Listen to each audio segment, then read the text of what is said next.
We're on. Hi guys, welcome to the end of the last 16 of the under-23 singles on the left table there. Jackson and Gale to go 4-2 up. Did have a 3-1 lead. He got the jump on Joey. I didn't see the start of the match, but Joseph's actually my doubles partner in Victoria and in the at the Nationals here. Joseph Evans.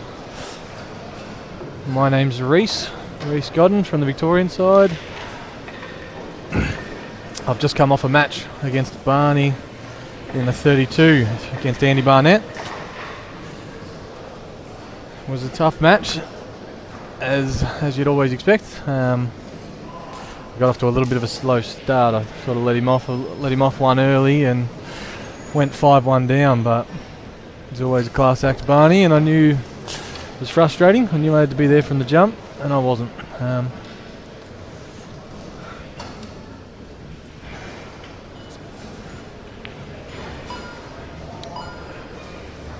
Yeah, he's very good on these tables, Barney, having just gone to the World Championships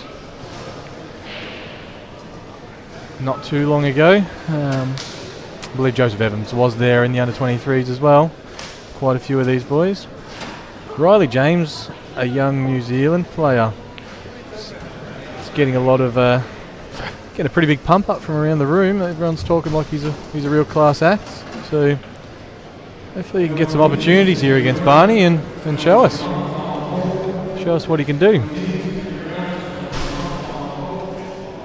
All sorts of talk, like he might have been a snooker player for a long time. Say a long time, you know, at his age. Not sure how old he is, but just somewhat recently, the last few years, jumped into 8-ball and is doing good things for New Zealand. So it's always good to see some young rising talent.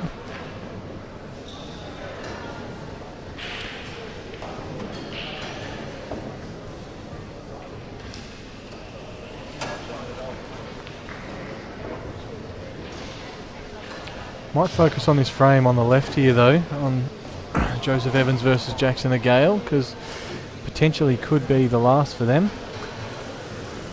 Joey on the yellows. Almost hope that didn't go in, I think.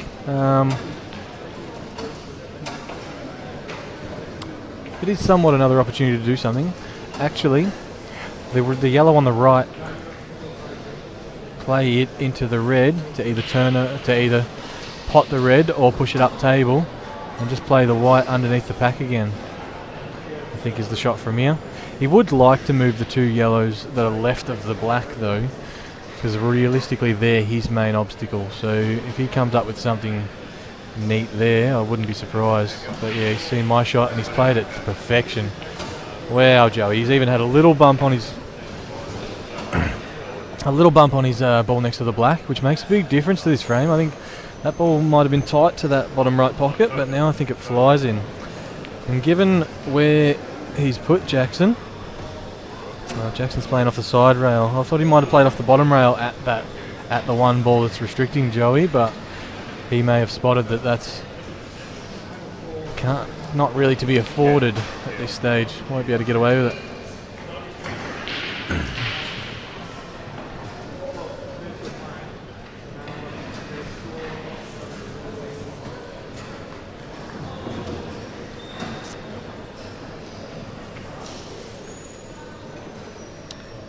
Jackson off 2. He looks to be playing the high ball. Looks to be going for the top red. Reasonable effort. Would have been a very good shot if he did get it. Would have given him every opportunity to get back to the table. At least make Joey have to work for it. We're playing at one of the reds in the centre of the pack. You're a chance of basically just leaving Joey a set of tap-ins.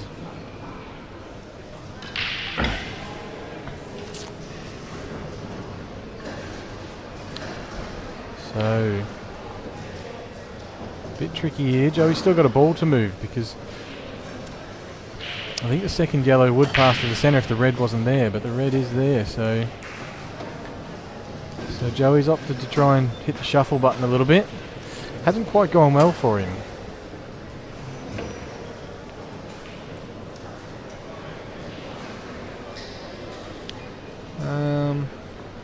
Hard to tell what he's got here. He may have that to the right centre, but doesn't. Oh. Oh no. Still a little bit of white ball in this for Jackson. Not really. If you play the top ball to the left, the top left, run through for the ball to the bottom left, the left ball to the bottom left, run through again for the ball to the right centre. You could make light work of these. Mind you, he would love to be a little bit high on the red to the right centre, so as he can have options to go towards the black. He's played it fairly well. He might be somewhat straight, but no, he's got the exact angle he needed. I think this should be it. Well done to Jackson Gale. Also making a very big mark on the on 8 ball around Australia. Looking really good, knocking off some good players in recent times. And that looks like a worthy winner in that match. So now we see Riley with a good opportunity at the table.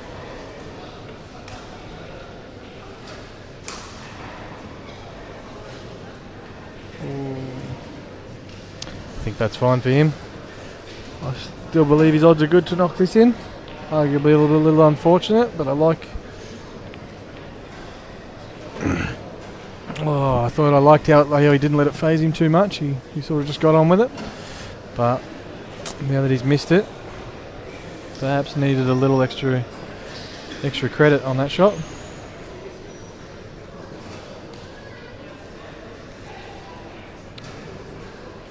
So we'll get to see how good Riley's table angles are, I believe, here. I think Barney will be laying up.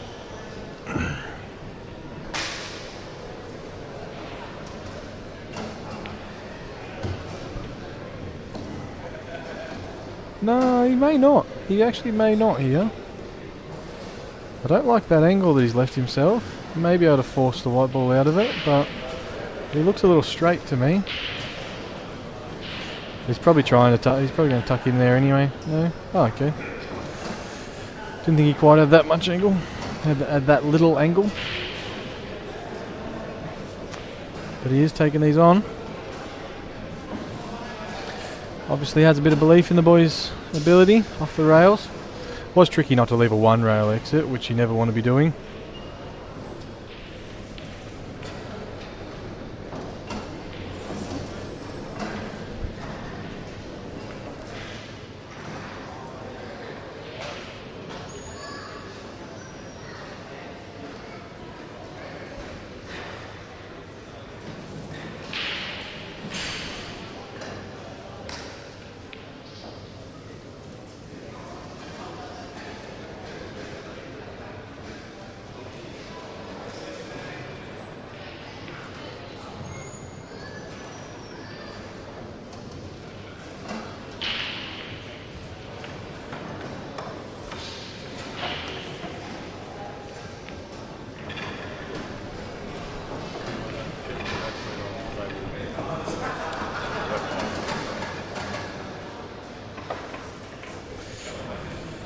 So we have another match starting up on the other table as well in the last 16 of the open singles. It's Jeff Gluyas from South Australia versus Macwin Fernandes from Queensland. Both getting over Victorian players in their last rounds.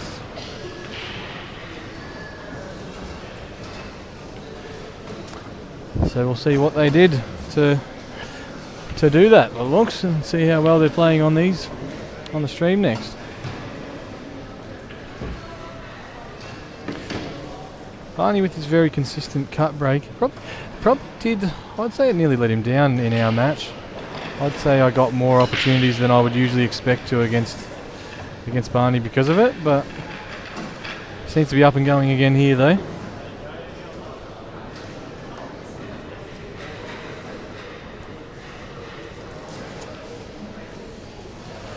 Got a little bit of work to do. Might not be too bad.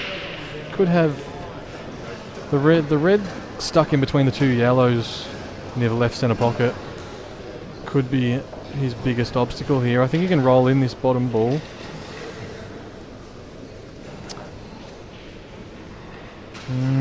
This is a tricky one. Has the option to play the red to the bottom right, but I feel like you just play the bottom ball and land on the red to the left centre on that same red. This looks tricky. It looks like he's running into the yellow and stuff.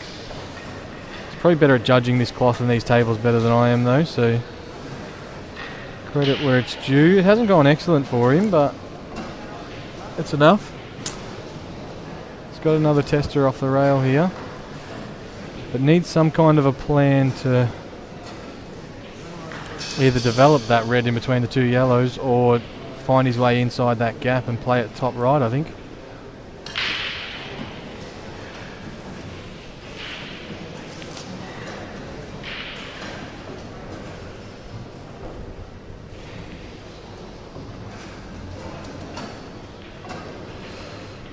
Can't say that's where he wanted the white exactly. Not sure whether he believed he could hold a little bit more or what. Sometimes queuing off the rail like that, yeah. You sometimes feel like you probably need to just overcommit to the shot to just make sure you cue it nice and straight and nothing silly rolling over a ball or anything. This ball goes, he believes.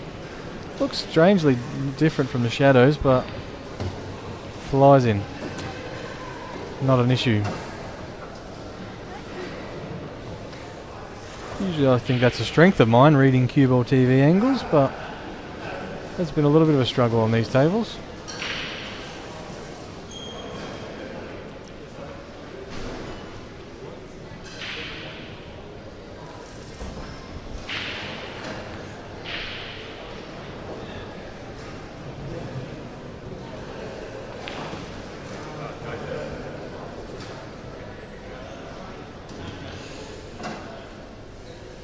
Can't say that's gone great for him, but it's enough, it's plenty.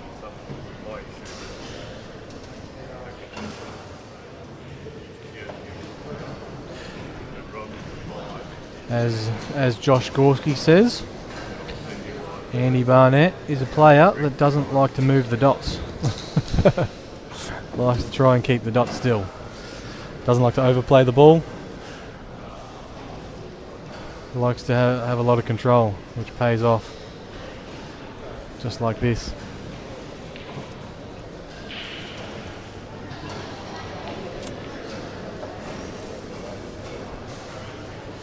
Should have a nice angle to come around two rails here and right behind the black to the centre. Plays it well. Nice little gap from the rail. That's all he needs. I'm expecting to go 3-1 up here.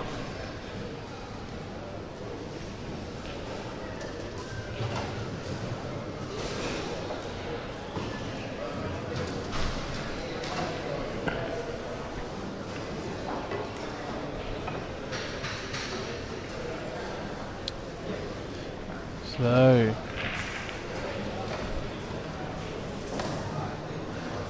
preparing this second table. I'm not sure if they've lagged yet or not.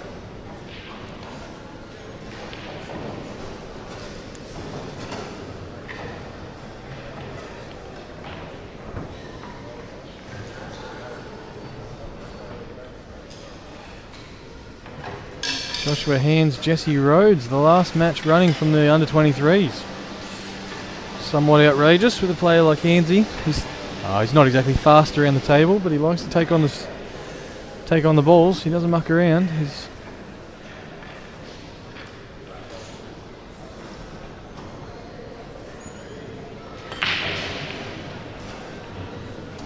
a very nice break from Riley. Spread them beautifully.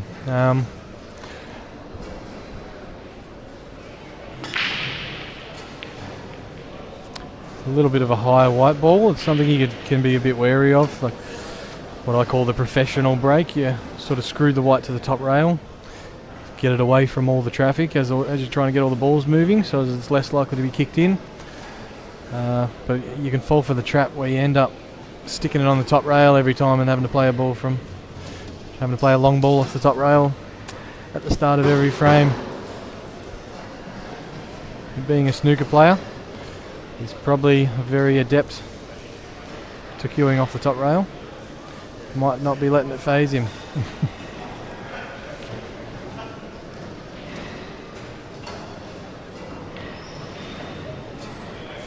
That's very nicely done. They're very slick tables here, I'd say. Play this shot on a 7-footer and it's not a worry in the world, but it's very easy to overplay this a little bit and run on an extra foot. He's played it nice into the yellow as well to pull it up.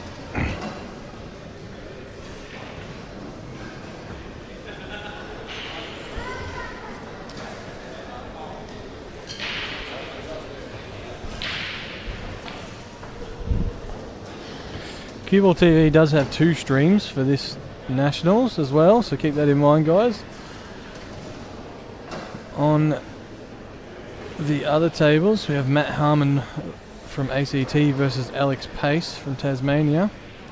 Unsure about the scores. Hopefully Dean can switch that scrolling bar along the bottom to the open singles shortly. We'll have all the match stats on that. I believe he may have just got Rob Bowen commentating on that one as well.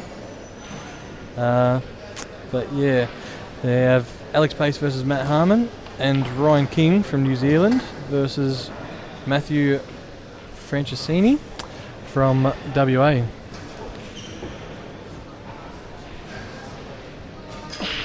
Current scores 2-1 Matthew Francisini over Ryan King and 3-1 Alex Pace over Matt Harmon.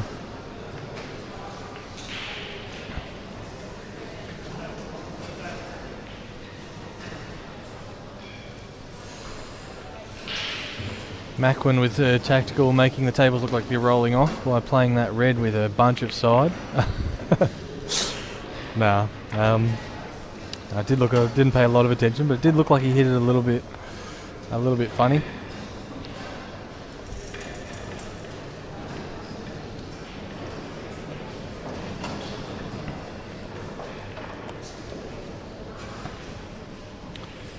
A couple of players opting for the cut break, like Barney.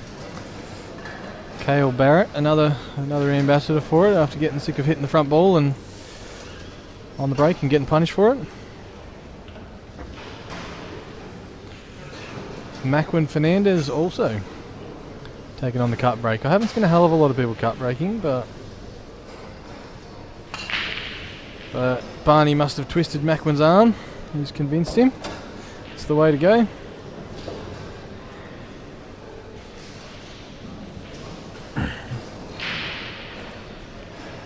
Definitely a different skill in cut breaking. It's a lot more about controlling the white, less about building power, but he has done well to control the white there.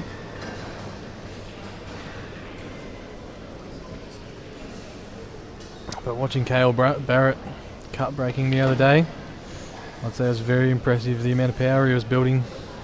One of the best I've seen at the cut break.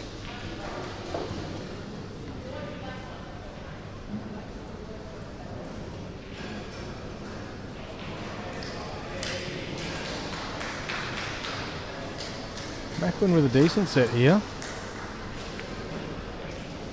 One yellow stuck above the red a little bit, but it has plenty of pockets. Might like to play a short position on the right side of it if you can. We'll try and bump the red. I think he's going a little wide off this. I think he'd like to be able to run through this ball and just push the red to the rail.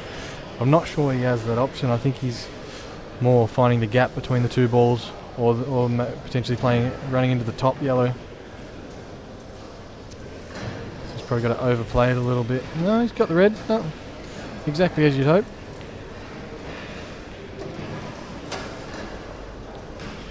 Relatively light work here. It's very tempting to play the yellow off the red to the centre. Maybe not yet. Maybe next shot. Or maybe now. But that red is tracking towards your yellow up the top there, so you have to be careful because you're not unlucky when this goes bad.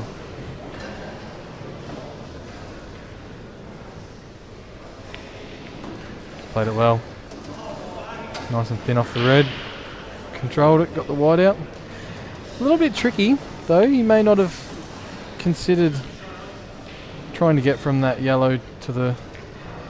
I almost feel like he has to take it now. I feel like he has to take that yellow to the right centre now, because yes, you can play that the yellow to the right centre to get to the top ball, but it's not nice. That red is massively in the way, so that's why he's opting to go this way.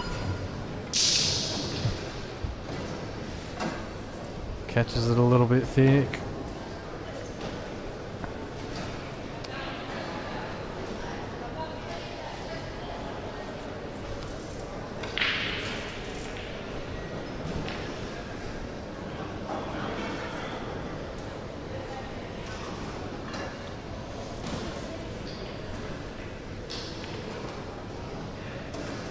Oh, a nice shot from Jeff there. He's controlled that very well. So he had to shut things off.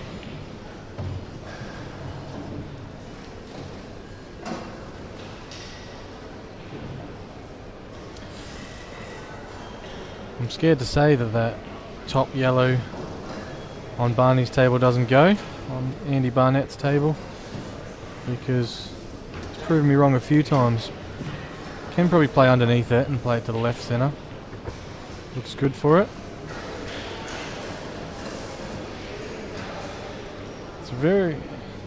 I find this shot a little bit frustrating for. I feel like I would usually be playing the bottom ball and trying to play around two rails and run pretty much towards the yellow and red stuck together up the top right there. But you need to fall short if you're going to play position on it, or if you go into the yellow, then you need to go into it with a bit of conviction, I think. Interesting choice from Barney. He must have thought he was catching the high side of the red that he's running to, not the low side.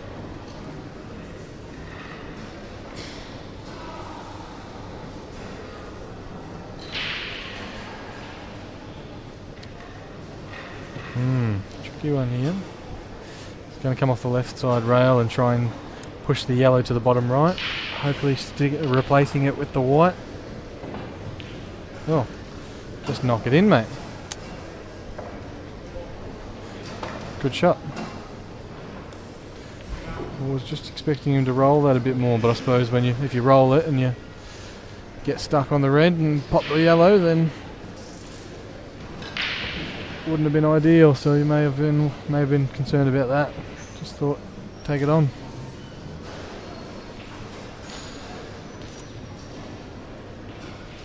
I think the yellow throws extra wide off the red on this superfine cloth, I believe superfine, that we're playing on.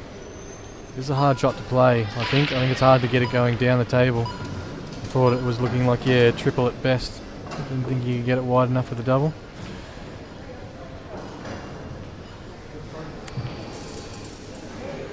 Done somewhat well to open up the table there. These centres play very accepting from skinny angles like this, so wouldn't surprise me if the red on the right centre does go quite easily, but it's a little bit tricky because you want to play the white ball a little bit out of there. You don't want to just roll that in.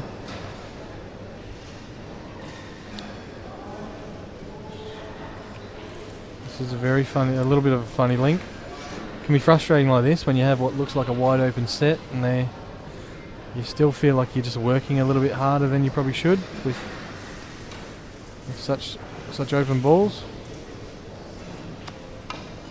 He's playing a safety here, I believe, actually.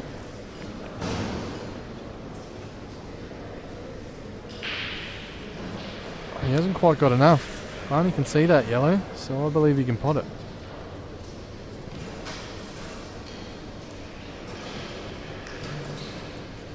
He'd be very close. Yeah, Barney swerving. Must have just covered it.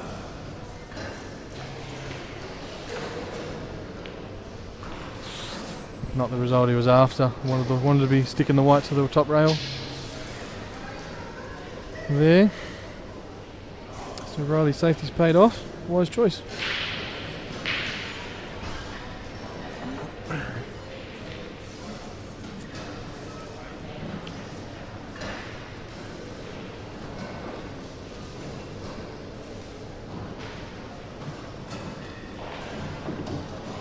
Interesting to see if Riley takes on the plant here or tries to get to the front ball and play around. Play the white around the back of the back ball. The plant is not bad. It's quite set. It's just on this cloth. The first ball seems to run on a hell of a lot, so you'd nearly prefer that kind of range. It's not bad. You definitely didn't want to go any further. If you go any further than that, I think you're playing twice across. But he may be able to nip this and... No, he's playing twice across. Lovely pace, well done.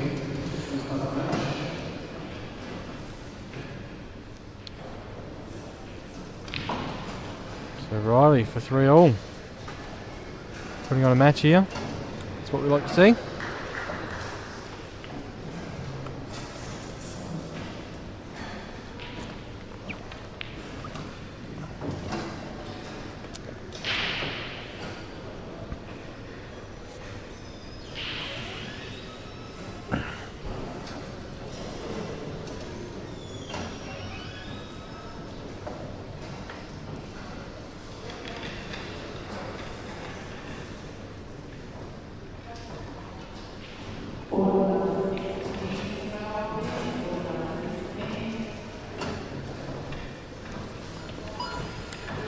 So Macwin trying to play this off.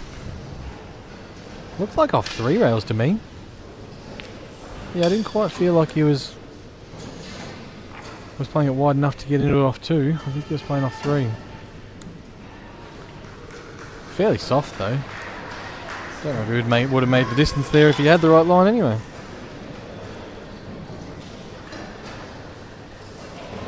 This could be a little bit of a frustrating one for Jeff. If it's one of them shots, if you really try and force the wide out, then you can easily clip that yellow and get stuck low. He's played it well.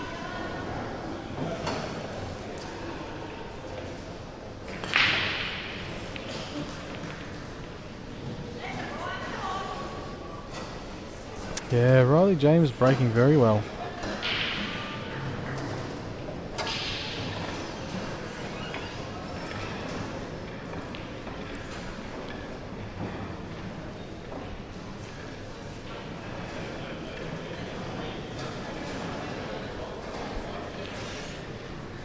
This being New Zealand's first year at the Australian 8-ball Nationals. It's been very good to have them along here.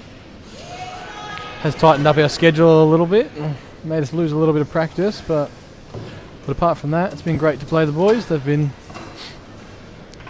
proven to be very competitive, sitting not sure exactly where, but I would say at least one of the teams is, I believe one of the teams is 5th.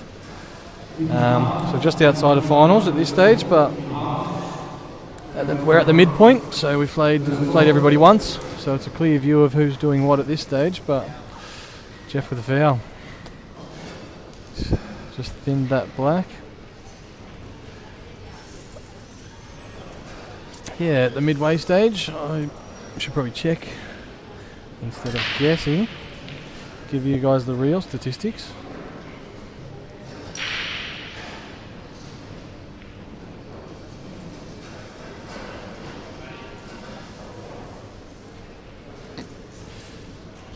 So we have Queensland on top of the leaderboard with 14 points, so 6 wins, 2 draws, 1 loss. Tasmania second, 6 wins, 1 draw, 2 losses. Victoria third, 5 wins, 3 draws, 1 loss. And New South Wales, the 4th team in the finals currently, with 4 wins, 3 draws, 2 losses. It has been a very tight. It's been much tighter, I would say, than usual, this Nationals. I think I think all the teams have showed a lot of heart. Northern Territory putting on some great shows against really good sides. They did very well to hold us to a draw yesterday afternoon.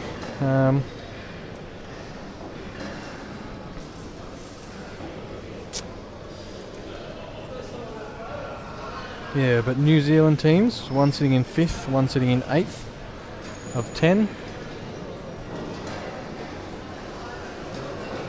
I think it'll be a very interesting final setup in the open teams, so make sure you tune into those. May as well give you some bit of a schedule run through. So there is an hour time difference between here and Victoria, where we are, due to daylight savings. But currently it's 10 to 1 here. I'll be starting a match soon, so I might have to leave you guys. But the first round of finals, preliminary final, will be at 8 PM on Thursday.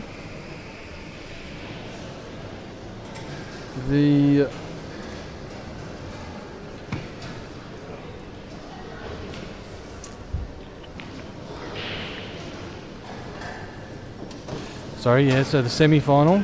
Oh no, that's Open Singles semi-final. Open Teams semi-final, 10 AM on Thursday.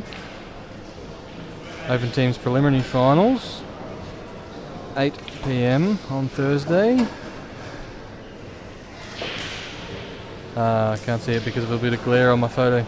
Open Teams Grand Final, 7:30 Friday night. So make sure you tune into those. The Open Singles quarterfinals, 12:30 Thursday. The Open Singles semi-finals, 5:30 on Thursday, and the Open Singles Grand Final, 12:30 on the Friday, which will also have all of the Grand Finals of the singles events at 12:30 on that Friday. Yeah, so it really runs in brackets of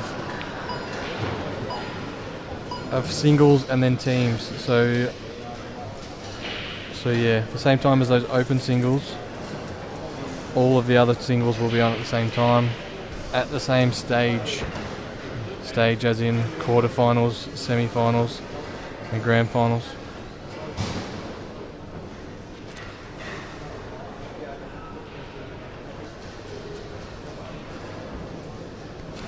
Put on a great show here, and it's becoming easier and easier to watch this stuff from home, so make the most of it, guys. With the 2 tables of streaming from Dan, there's quite a few Facebook streams as well. They've supplied a lot of tripods to be streaming matches. Definitely CueballTV is the way to be doing it though, with all the work that Dan puts in, the fine setup he has, the showing of the scores is probably the main difference. That probably sounds bad. It's probably the quality of the footage as well. Is also one of the main differences. Plus you get commentary.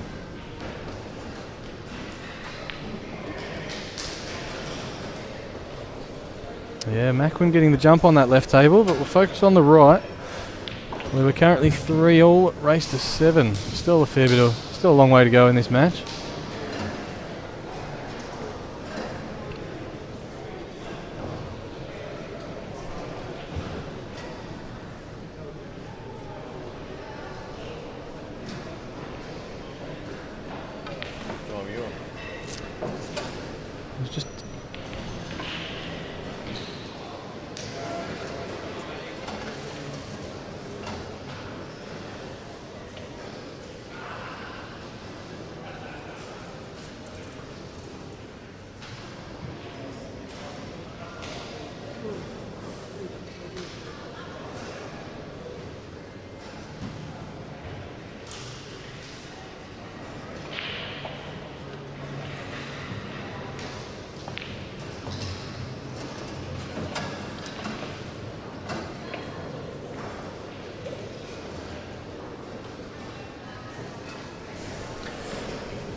coming up this afternoon, we will have around 3 rounds of open teams. Well, open teams, women's teams, masters teams and Oz Cup, all running alongside each other. 3 rounds, 2 p.m, 4 p.m, 6 p.m.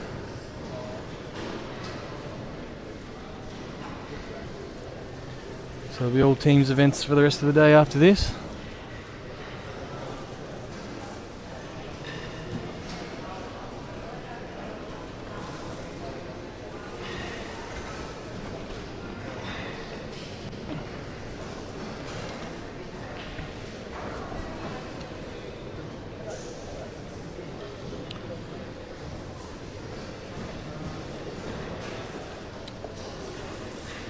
So Andy... Yeah, okay. Andy looking to clear here on the Reds. Trying to open the frame up. It's a very good shot. He'll be happy with that. It's about exactly where you want to be on that ball down the rail to get the wide out. Not that you needed to, but it always helps in giving yourself options in the clearance.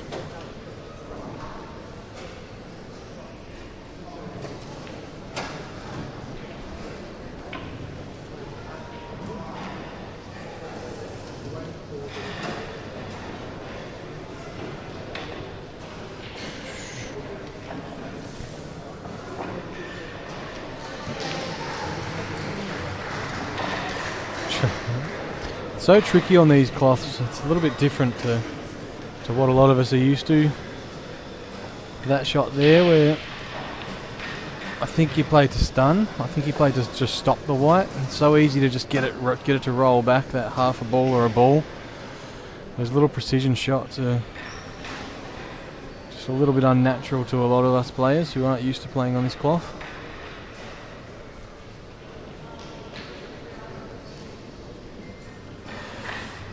So he's had to leave the red behind, which I think he would have liked to play that to the right centre. But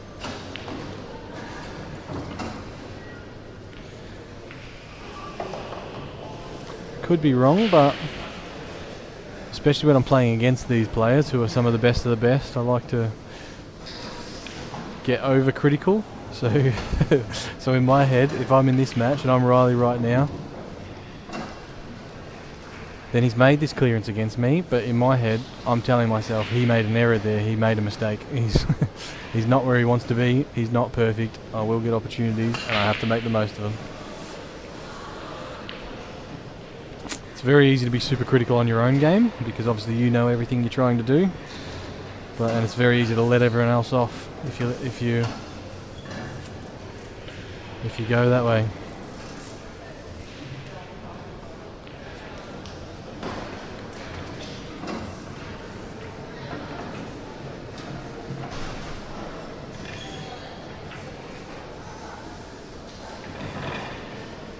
But nonetheless, 4-3 to Barney. A little torn on this match.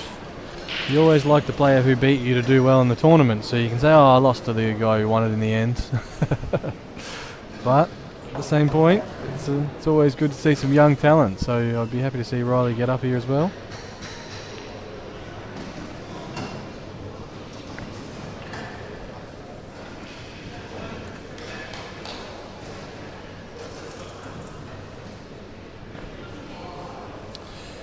So we've got the open singles final 16 scores running on the bottom, that bottom banner now.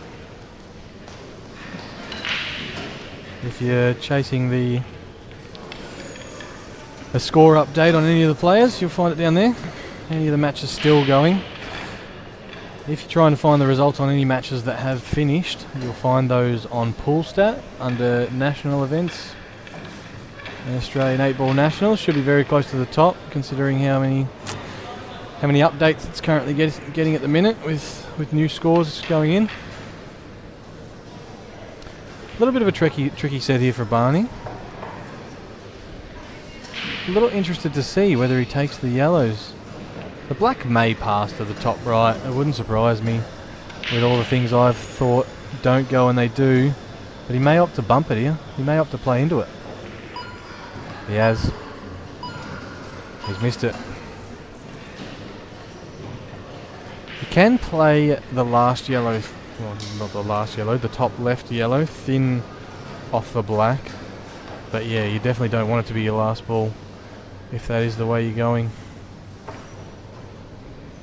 Although, if it is your last ball, I think you just play to run the white into the red, whether it be directly or off the top rail.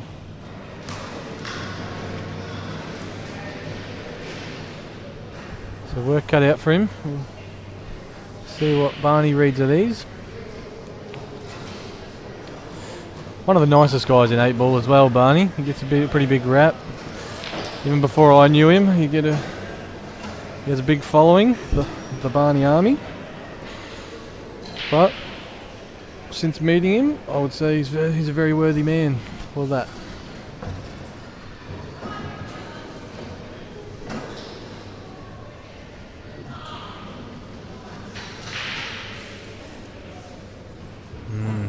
It's never something you want to do, to be moving that black off your last colour. But he doesn't have a lot of options. Mind you, no, it's still a little too risky with the red just below the balk line in the centre of the table there. I think it creates a lot of traffic to be considering opting to play the top left ball next and play to move it and leave the ball near the right centre for position. Obviously he's not doing that.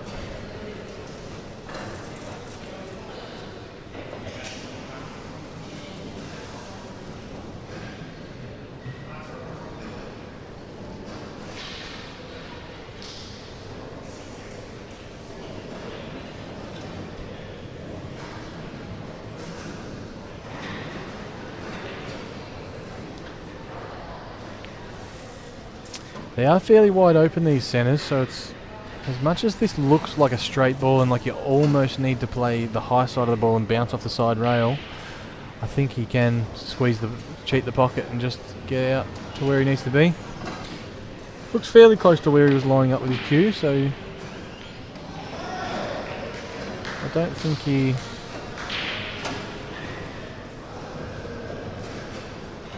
I feel like he's just going to roll these in. It wouldn't surprise me at all. Even though he's tried to move it. May have tried to move it because where he needs to be right here, it is very close to snookering himself with that red. So yeah, it does fly in. He just decided it was a percentage shot early, I think. To try to move it and just make his clearance a little easier. Although he didn't have to. It's always a good thing to do. You don't really want to be testing yourself too hard on your final 3, sort of 2 or 3 balls, I think, in this rule set. You can very easily get punished very hard with ball in hand anywhere on the table. If they can play a safety or 2 against you, a good one. But credit to Barney, it was a class clearance.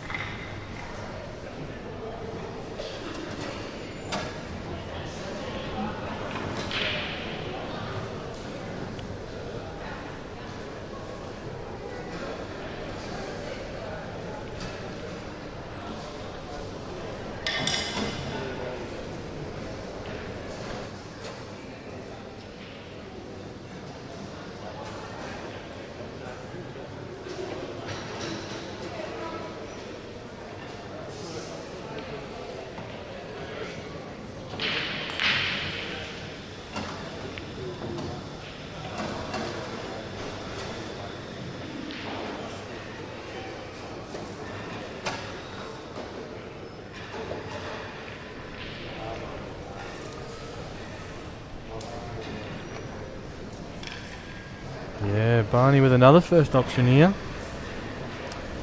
Quite easy to do on... I'm not sure whether I wasn't paying attention, sorry guys, whether he got kicked in or whether he went straight in off there, but it's very easy to let your brake slip that tiny bit when all of a sudden it matters the most. grip the cue a little bit tighter or something, and it just throws everything out of whack.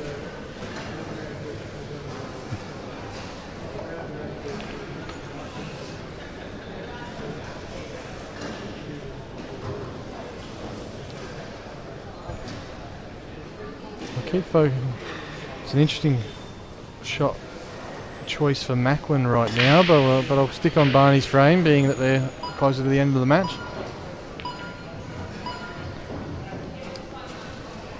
Yeah,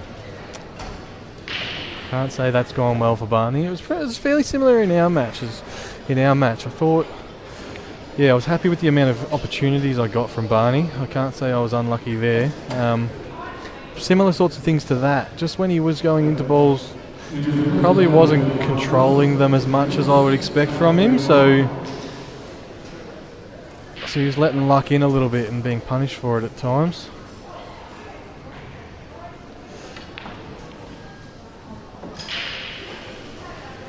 It's still okay. He can play the low side of these two reds. Everything has a pocket at this stage.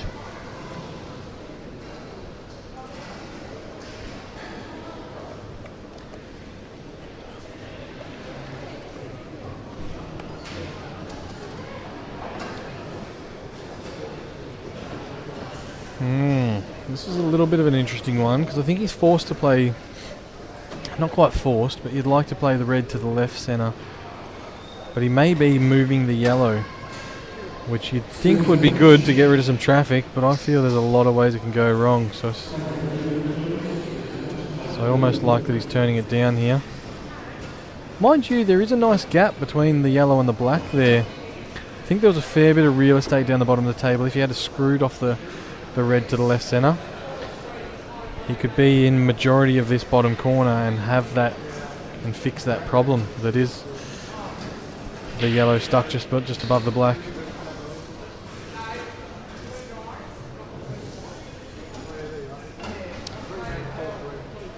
But in saying that, if what I said is in fact true, then that red should pass through the gap that he's just checking now. It does.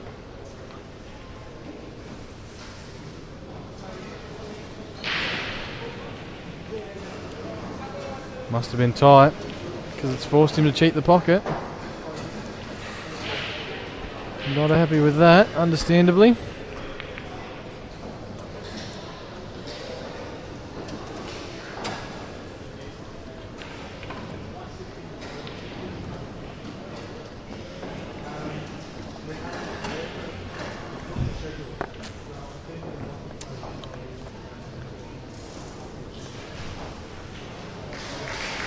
Wow. Sorry, I just seen Josh Gorski's name scrolling along the bottom there. He was, at one stage, I believe... he was quite far down against Chris Davis from the Northern Territory at one stage, so he must have done very well to come back and win that match. It's good to see from a Victorian boy.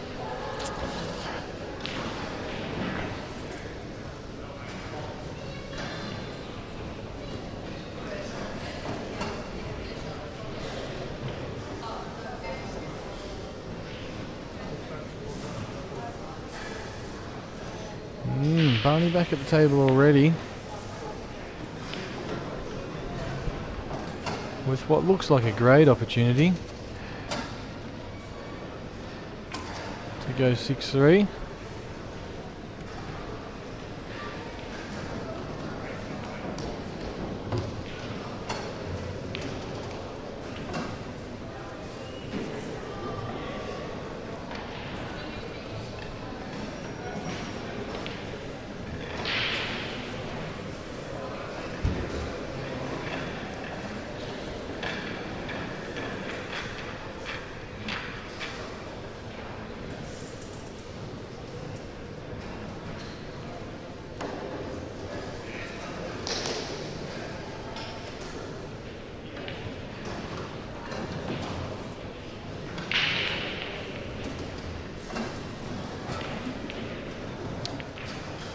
Yeah, Josh Gorski was 5-1 down, 165. Well done, mate. Keep that up.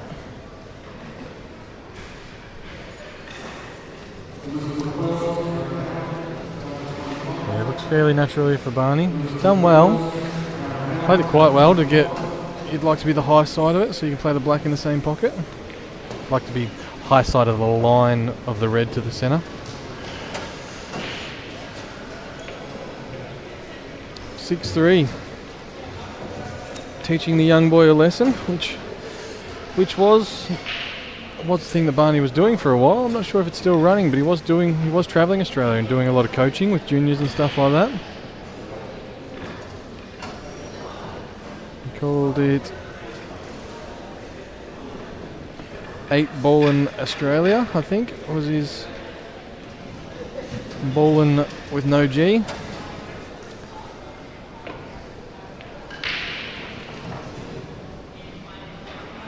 Not sure if that's something he still does.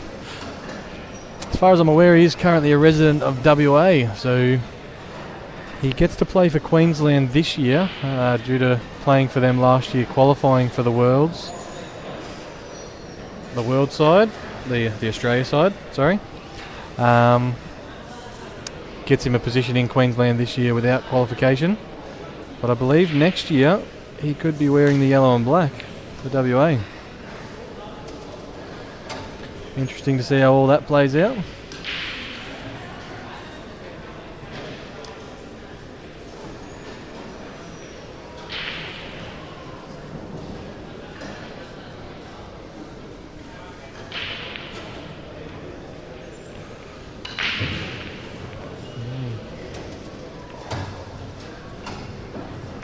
This here, in my opinion, is the worst rule in this rule set.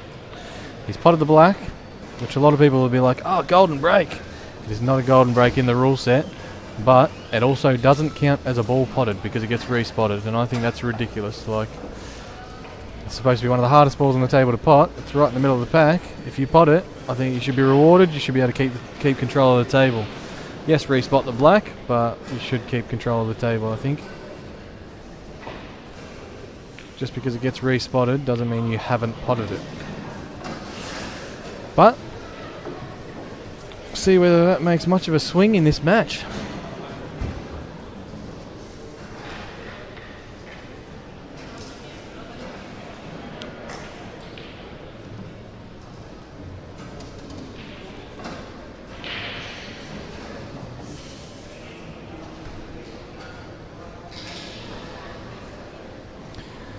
Riley letting the white ball run a little bit here, which is okay. I don't mind it. Can cause things to creep in, but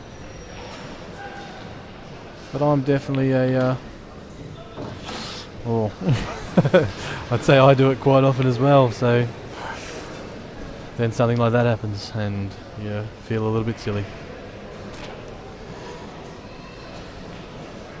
Left himself with a bit of a tester pot.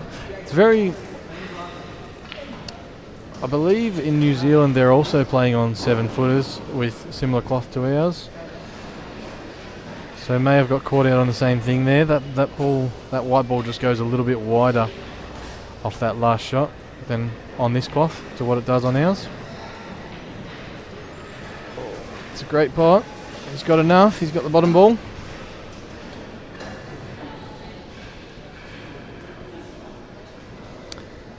Tricky position, but the yellow does pass the other yellow, so it's got to play all the way around here, I think, or into the red above the black, all the way around. See that shot as well. It looked like he barely hit it, didn't it? But you have to be very cute, very precise on these tables on this cloth. Not a lot of real estate and playing very glassy. Settling down a little bit from where they were at the start of the Nationals, but no hit, no rail there, so that counts for nothing. Touching that yellow. Yeah, they are settling down a little, but they're still very different to what I would say is natural to a lot of the players here.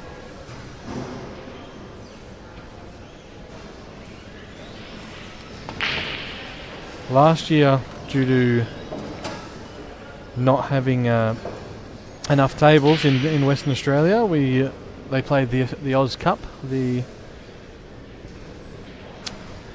before us on the tables, so which meant that they played on the brand new fresh tables, which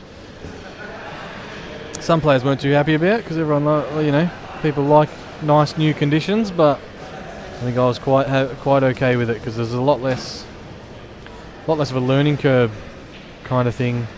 The table will adjust quite quickly from new to to the end of the first 400 frames played on it kind of thing.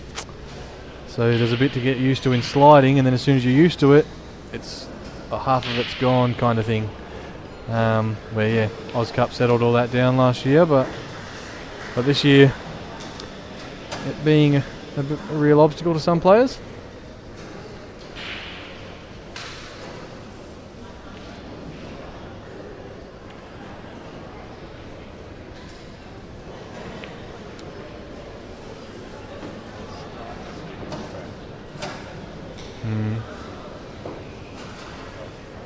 Yeah.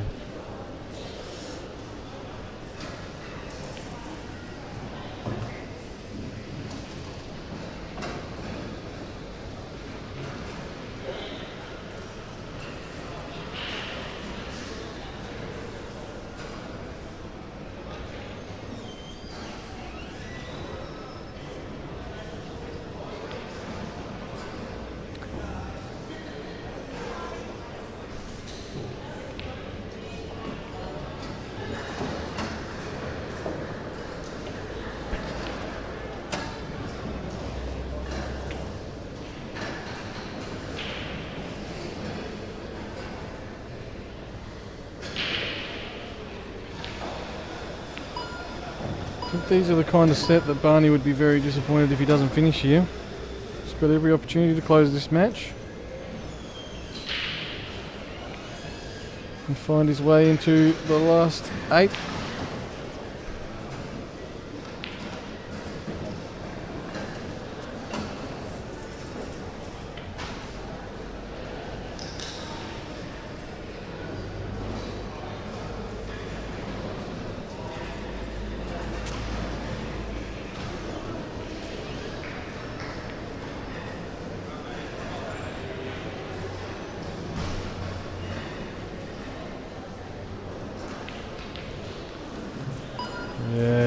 Yeah, that's why he took so long on that one, because he knew he was going into the black a bit, which isn't too bad. The black was fairly smothered by those 2 yellows and restricting his shots, where now it's not where you'd place a black that you're planning on knocking in, but there's definitely a lot of room to land for it now. It's definitely a lot less precise to get there.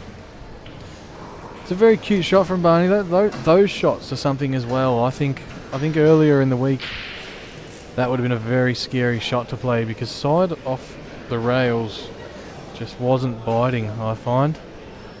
He's done well to get that to bite nicely and get away from that yellow.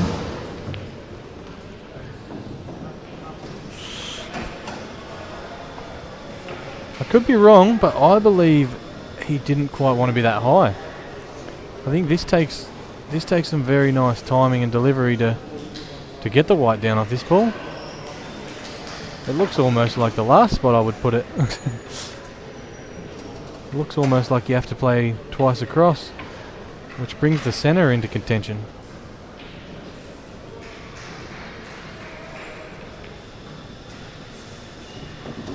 Yeah, very close to the centre there.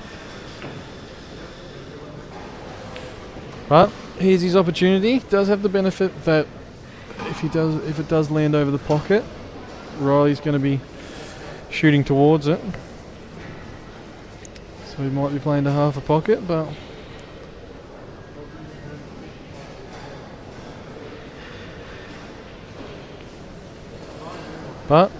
it's an excellent pot. Well done, Barney. Great show from Riley. Probably, that match could have gone differently quite easily. I think he's a high enough caliber player. He probably got let down. Those tiny little errors make all the difference. It's one of those things every frame you lose is a frame your opponent wins. So the scoreline can creep away from you quite quickly if you hand your opponent one frame that's supposed to be yours. But as you can see there, Barney giving a little bit of advice, bit of encouragement, so always good to see.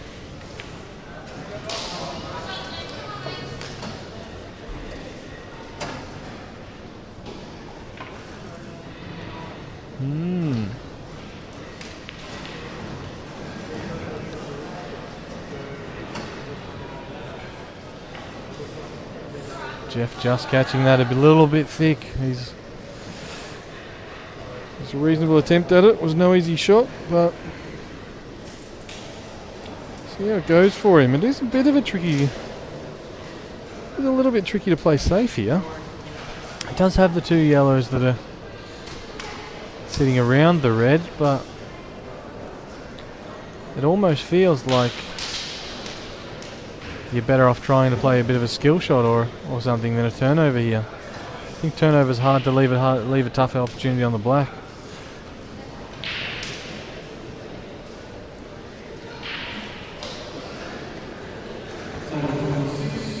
Fair call. It's not a bad safety, I think. It's done well to leave the white close to the rail, so you have a lot less options playing off the rail. It doesn't change the line of the white too much. Jeff looking at the two draws and a cross here, and I think this shot plays horribly on these tables. Like, yes, it's quite doable, but I think it plays quite different to how it does on a 7-footer, which will be what Jeff's used to. So it wouldn't surprise me if he goes a little too deep into the pocket here.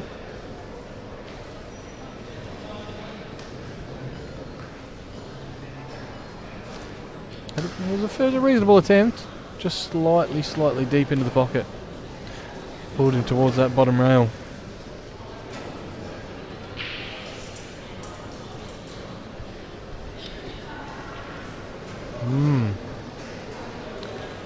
Still not easy for Macwin here. He really...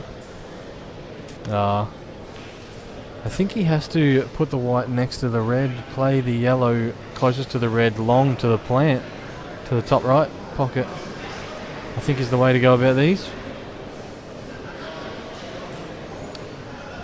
Does kind of pass to the bottom right. Could play short position on it. Backs himself for the skill shot here. I find this a little bit interesting how close his white is to the yellow.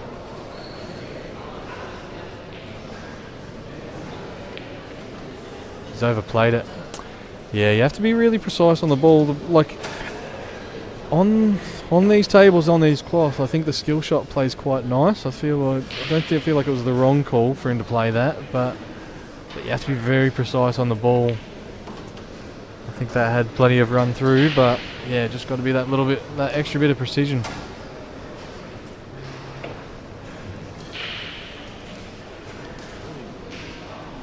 But yeah, I still think he had had other options there. To either play that yellow to the bottom right and stuff. Could have ended up a little bit cute. He could have had to work a little bit hard. But I think it would have paid dividends for him rather than relying on the skill shot. Unless it is something that he's worked on a hell of a lot and something he really believes in.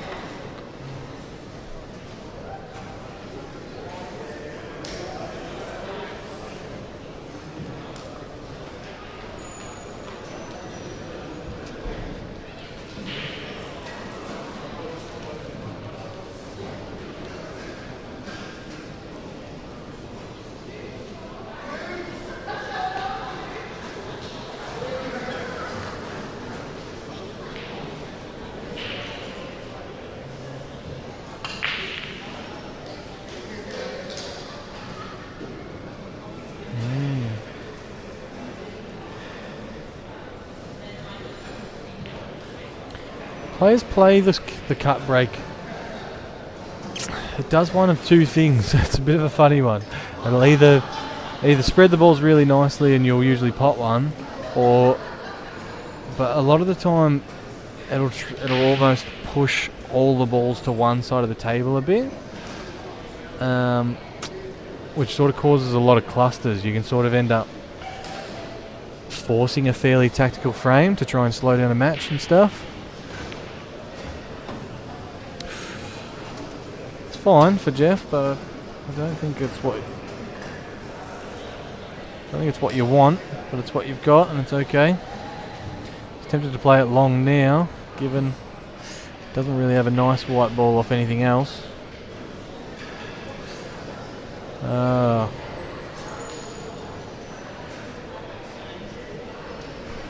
Yeah, needs to play this well to get the white out. Yes, he's trying for the... Yeah. Might be able to just squeeze the white underneath the yellow, but looks a little tight from where I am.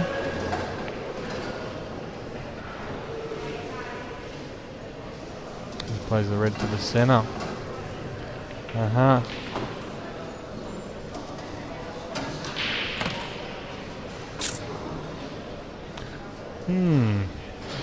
Yeah, there must be enough gap, because otherwise I think he rolls through that and tries to just screw off this red to the bottom corner to get up the table. Yeah. It'd be quite unfortunate there if he's not on anything. That would be ridiculous from that angle.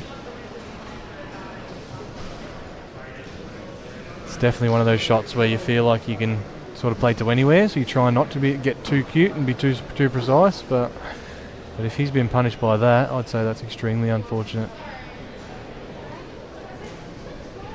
I think he played that at a very nice controlled pace. He's got this ball, so that's okay.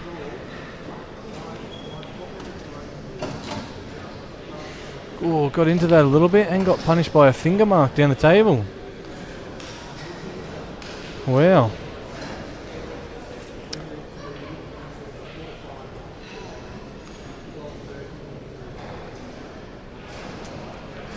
Perhaps Macwin didn't hit that break with side. I have seen some balls moving a little on this table, but I feel like it was the opposite way.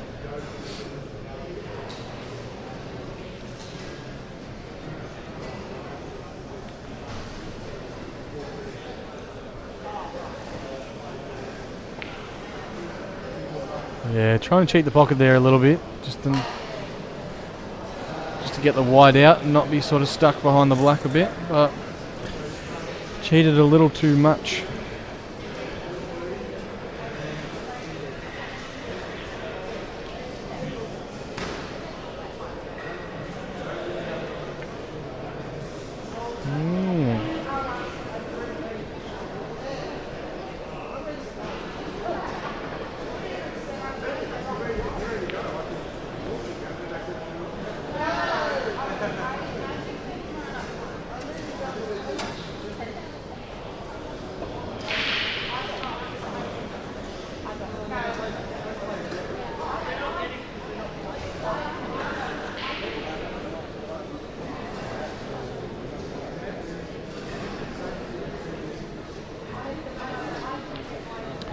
Our match is scheduled to start in 30 minutes.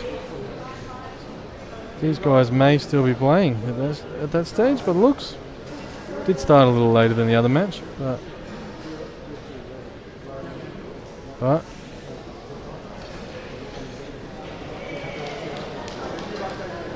it's probably enough there from Macwin. I think you can kick yourself a little bit for giving an opportunity on this red, which I think might pass, but there's not really any chance to get up the table for the other red, so you probably haven't given up too much.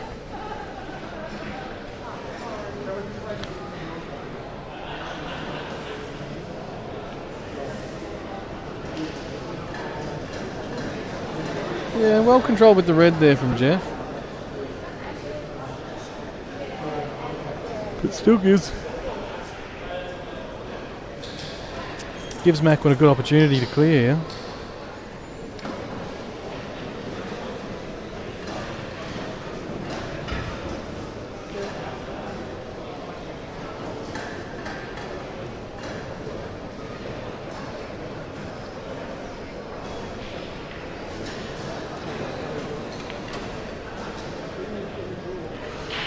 Interesting shot.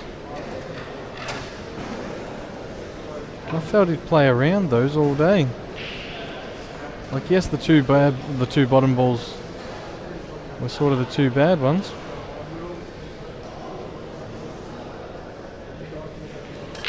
He's definitely overplayed it, no matter what he's played there. I think he's let that one go a little bit, gotten his arm into it a bit.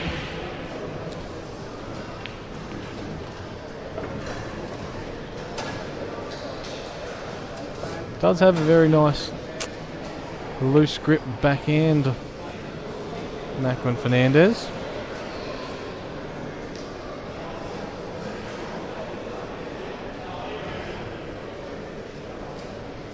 Which you'll get to see here.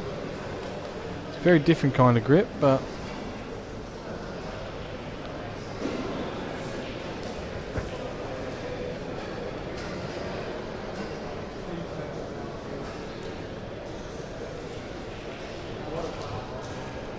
seems to work for him though. Plays good quality pull.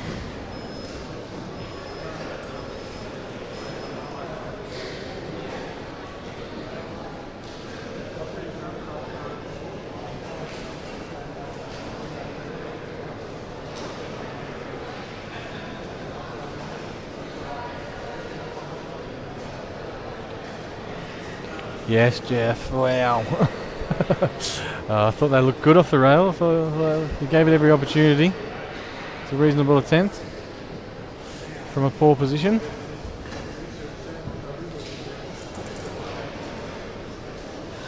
I can't say it's done too much. It's safety-wise though. I think you'll be able to play this yellow to the centre, yellow top left, yellow to the right centre. Oh, okay. Oh, it's just enough. It's come in enough. Just. And then, yeah, yellow to the right centre and then yellow to the bottom.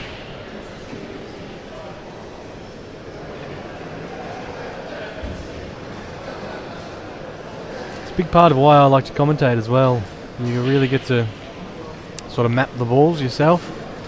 Sort of just get your brain ticking pool-wise. Make sure you're not making silly errors and, you know, leaving a ball out of your mapping or anything like that, leaving a ball behind.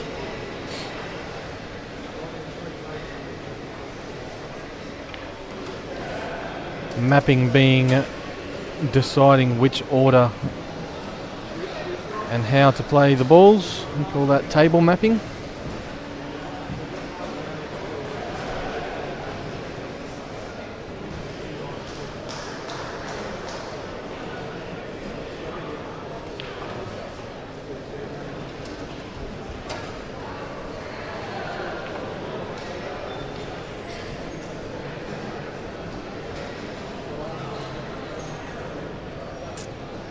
Probably doesn't have the nicest angle here. Nicest angle, I mean none at all, but struck it well.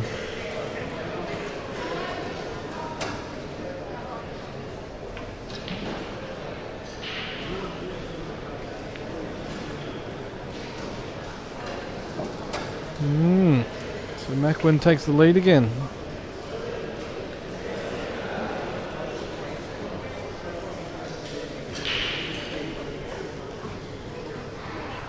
Yeah. Hard to say whether Jeff considers that too much of an error. I think he had a couple of bad rubs with the white ball there. I think it was a bit unfortunate twice to really shut him out of that frame. So hopefully he doesn't let that get in his head too much and he just gets on with it.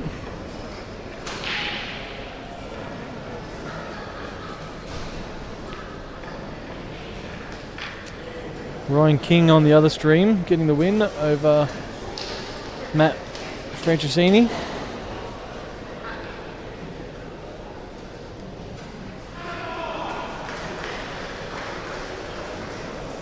So we have got a New Zealander deep in the tournament. Simon Singleton's still in as well, I believe. So it'll be good to see some good matches towards the end, but hopefully the Australian boys can defend the Australian title.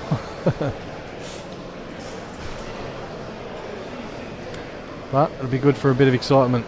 See one of the boys get a chance at it.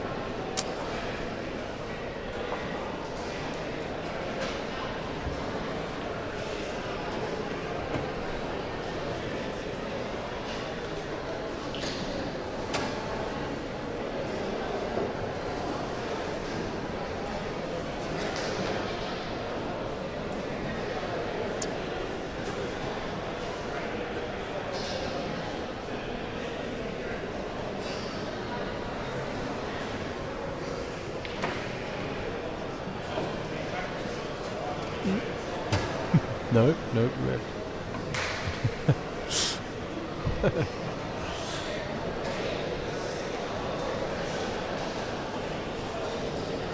The joys of running 2 streams for Dan there.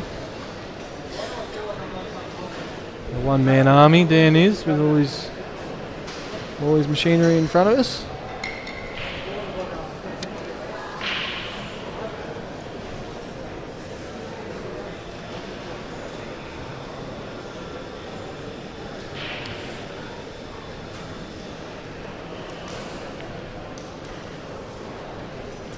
Options are available for people who want to support Dan in what he does for us in the game of 8-ball. To be able to donate some money, or even just to be able to share a stream or 2 from time to time, get a few extra viewers for him, makes a bit of difference as well. Just a bit of appreciation on the hard work he does do to put all this together for us.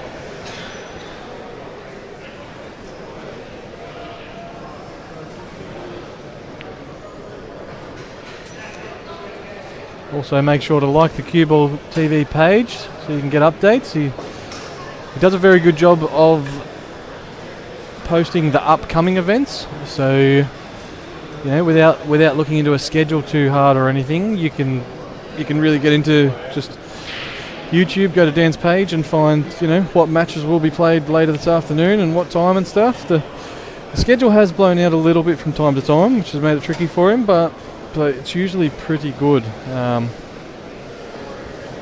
pretty accurate for telling you what's on when. And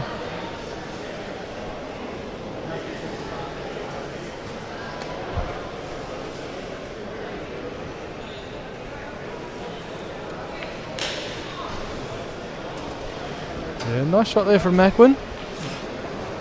A little interested to see whether he takes his medicine, just rolls through a little bit here, plays the black to the left centre. Well, he can stun over as well. I think there's nothing wrong with the stun over.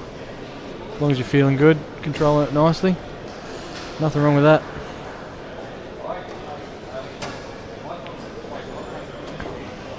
I find Macwin's game, he is a player who doesn't mind moving the dots a bit, getting it spinning. Working his way around the table.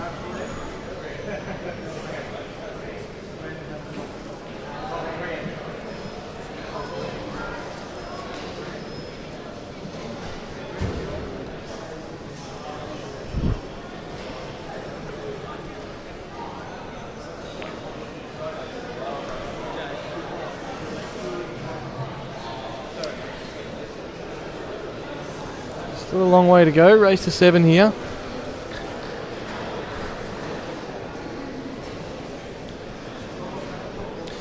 So yeah, Jeff may have had those rubs, but surely by the end of the match we'll have established who played the best on the day with a race to 7.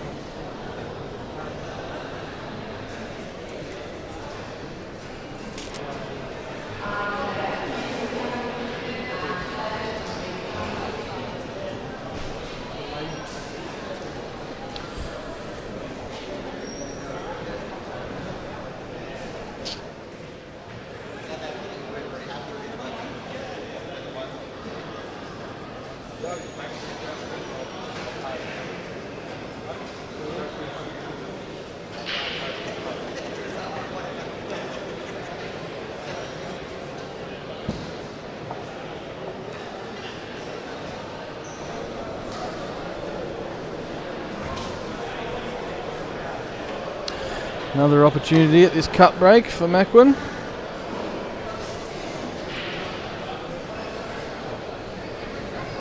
I've had a little try at it myself. It's a real talent. It's not just as simple as is just hitting the second ball. It's very easy to get the white pinging off the table if you hit him a little bit too hard, a little bit too loose. If you clip that front red, it can make it tricky.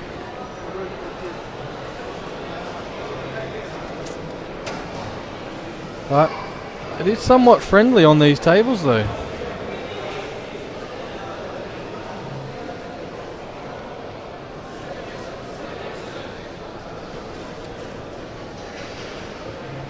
Seems to be giving him good opportunities. Nice low white helps instead of being queuing off the top rail with, you know, potentially a ball stuck in front of you.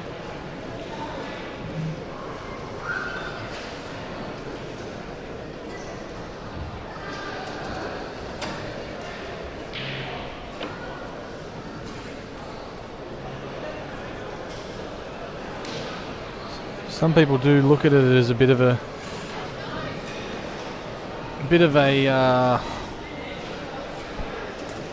cowardly backing out of playing the front ball break, which requires a lot of precision on the front ball break. But I think I believe it's a bit of a skill of its own.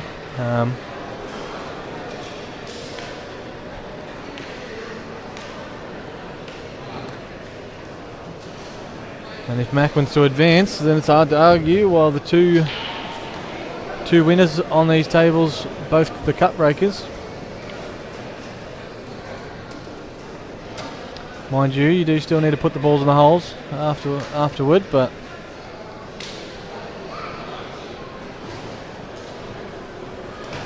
the yellow must pass to the centre, I think. It must be a little bit tight, but I think he plays this and plays into the red in the middle of the table. Got to make sure of the pot here. I don't think things can go too horribly bad apart from missing the pot. Controlled it nicely.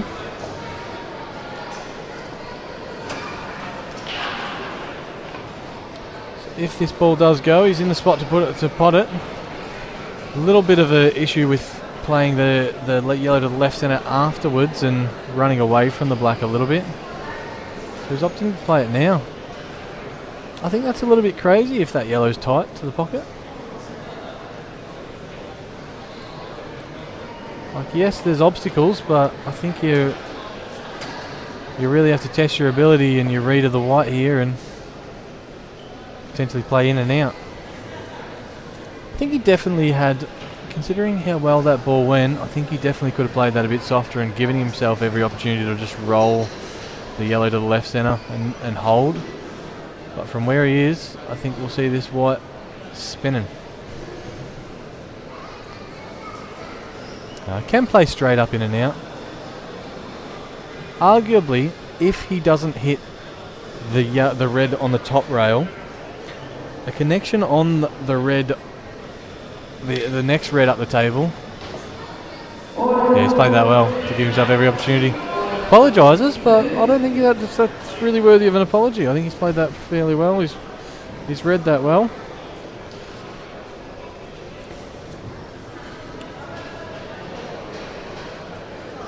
Like, yes, he's probably played it on the outer limits of where you want to be, but I'd say he's definitely played it.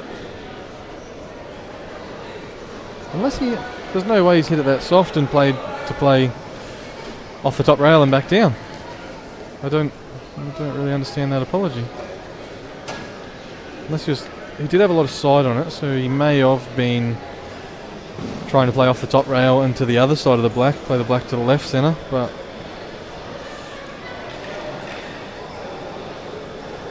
it's a fair misjudgment if he has. It is very easy to do on these tables, arguably. You hit it that little bit harder and it'll slide before the spin kicks in.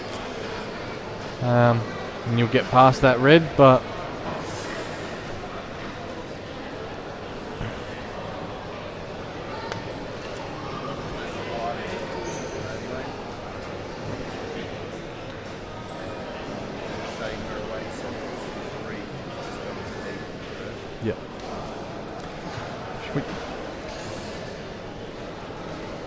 sorry guys, hearing me whispering and whatnot. Just having a little talk to my team captain, Tem.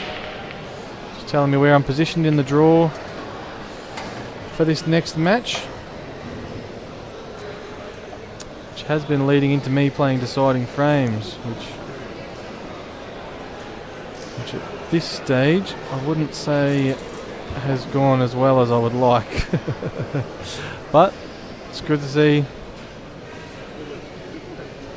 Still put me there with the belief. I've played a few frames where, you know, haven't played that horrible. Just doing what I can with what I've got, and sometimes it's not enough.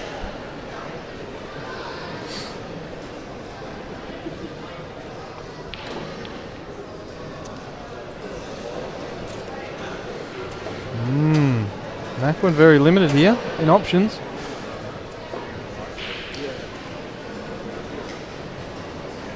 Quite unfortunate. I wouldn't say that's gone well for him. That's a little bit unlucky. Understandable to go into that pack because it was a bit of a mess.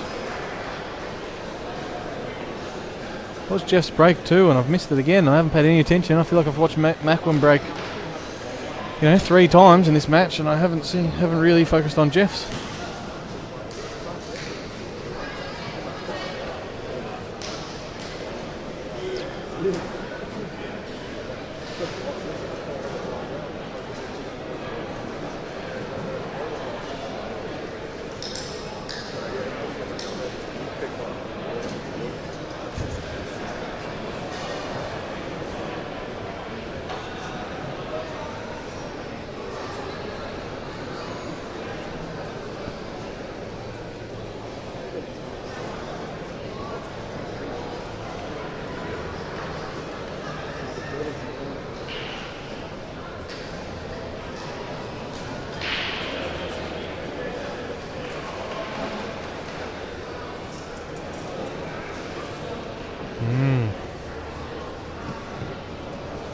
Not sure if this is exactly what Jeff wants, to be clawing his way into this match through a tactical frame. But that's what he's got.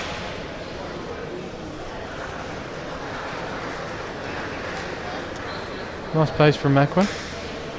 Oh, he hasn't got a rail. Sorry. Thought he was hoping not to go in off.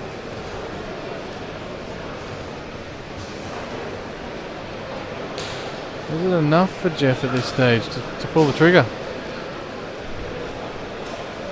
Bottom ball's not really an issue. He has a nice linker to it on the right hand side there. The wall of yellows is quite tight, so it can't be too restricted not to get it back around it. This ball and the ball stuck on the black being his only 2 problems. I just feel... I'm not sure about... Oh, wow. Makes up for his luck in that last frame. But I would say that's a good result. I'd say, yeah, I'd be hesitant to let Macwin back to the table here. I think, yes, he has a clustered set of yellows, but once you give him a shot at them, they may not be a clustered set of yellows while you're trying to play your clearance.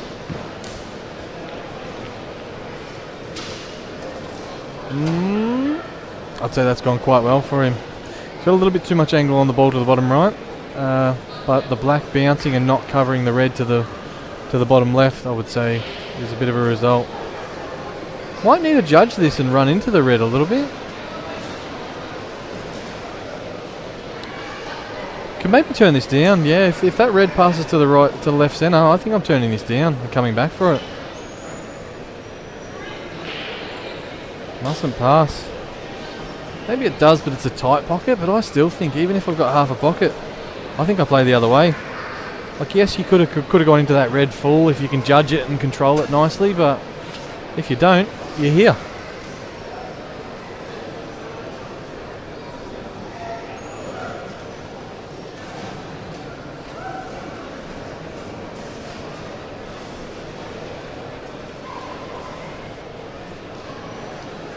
Played that fairly well. Just a little bit of a gap underneath the red, which I don't...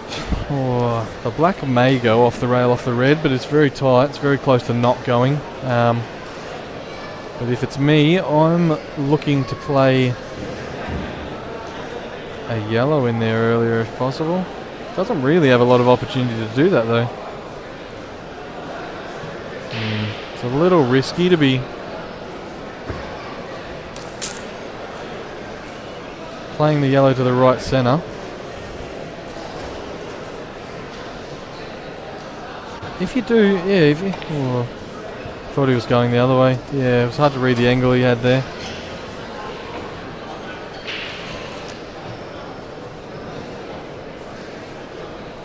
Could be tempted on doubling the yellow he's closest to off the right hand side rail and off the bottom rail into that, clear the pocket with that red. It'd be a fairly good shot. I think at this stage it pays dividends. I think it's the shot.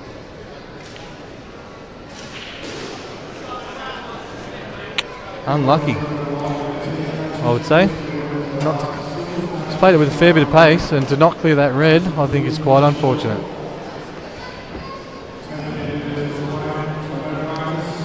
So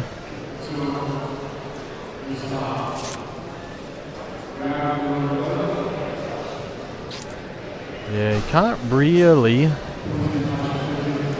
Oh, this is tricky. Can't really commit to playing... Like, he could play the bottom yellow and move the black, but there's no way that he lands on the other ball, really. I like that shot.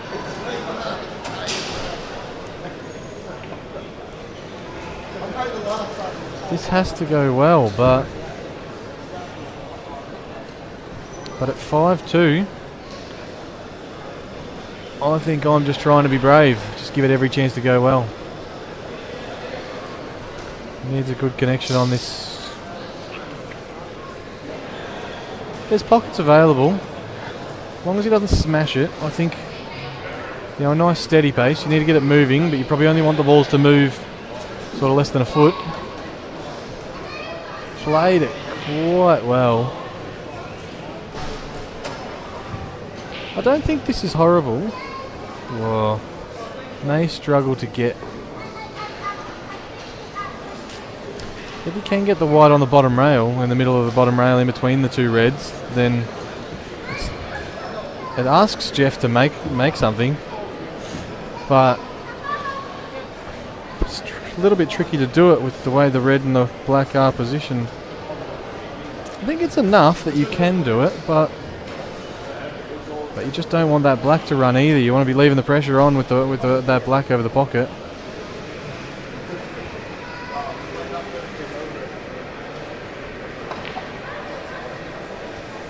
He's just stretched its legs and let it run. And it's paid dividends, really. Well, it could be okay. Just looks like the white's going a little bit low to be able to land on the red to play the red to the right centre and be able to land on the ball to the left centre. Land underneath, play short position on those two that are stuck together. The plant has to be tempting here.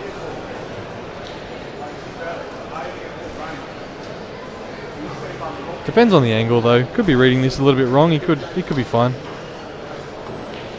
Yeah, I think he's got enough.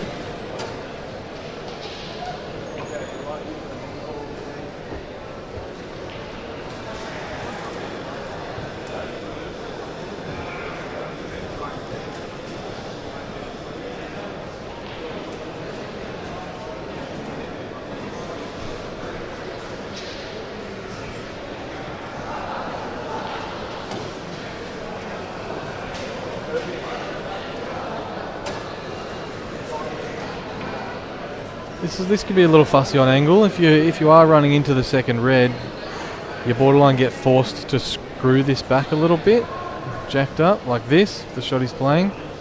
Or if you're straight on it, you just get to run through. It's just so much nicer. Well, it's wobbled. Hasn't got nice position to get back for the black either.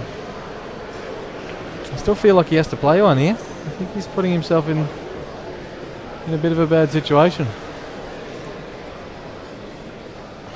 Would like to jack up a little bit on this too to be able to hit it a little bit lower on the white.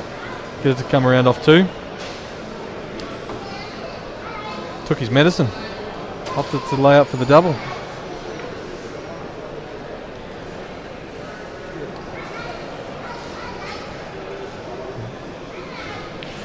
Might have to leave you guys shortly because our match is he's just thinking about starting, and we've probably got a bit of a team chat to have beforehand. So yeah, I might leave you with that while we're in between frames. Just been called by the VC, the vice captain, Jackie Green, his first year, the young lad. He's doing well. So we play South Australia again, first round. So they're going to need Jeff Gluyas. I don't think the match will start before it, but it'll be good to get my cue ready and be where I need to be for the match. So enjoy the stream, guys. Good luck to both of these boys. May the best man win. And hopefully I'll talk to you very shortly. Reece Godden signing out. See ya.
So many little things to remember. I know. And it's honestly, I don't know. Standing here just thinking, oh yeah, I've got everything sorted, but I'll find out.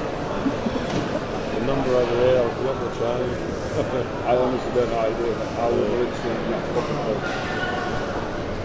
It was hard, but after one night I had 5 hours sleep. The next day was like the longest day, and I was fried. And I had to play a match in the middle of the day as well. Yeah, right. You're still playing in the match as well? No. I couldn't win a frame. It was hopeless. Yeah, right. sucks because I've been doing heaps of practice. I've been playing really well. Yeah. Back home. No, I think it's a 5 hours sleep. I'm trying to concentrate on this. That's it. You've got too much going on. You can't focus on what you need to focus on. I was fucking doing time and two match this morning and trying to fucking focus on just watching her play and trying to time at the same time. I was like, we end up getting something else because I end up fucking it up. I was like, I can't do it. I can't multitask. I can't do the two things. My work though, my personal work, I can do everything. I can have fucking 4 cars on the go at once. Right? Anything else? I can't multitask. What do you do? I'm trying to be a paint sprayer. So I can repair 4 cars at a time and know where I'm supposed to. What stage you're at each of them. Shit, anything else? No good. I can't talk and try and do something on the phone at the same time. I'm fucking useless.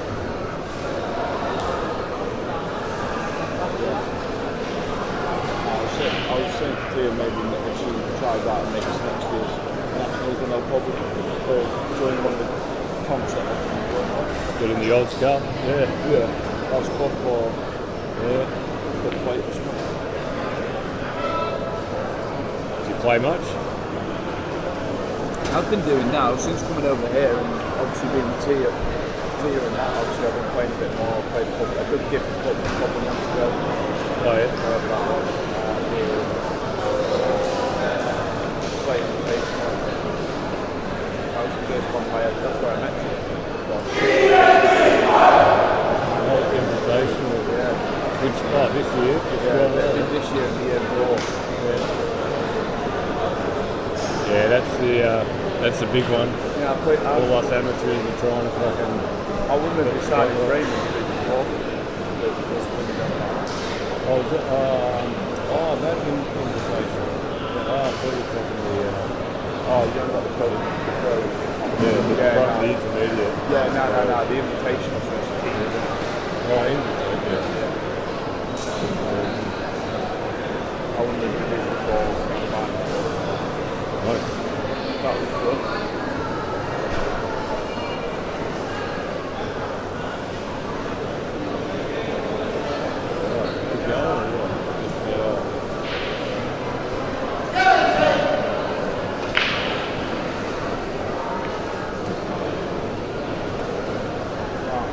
We'll see what's going on. Speak to you soon, Dan. Cheers, Ron.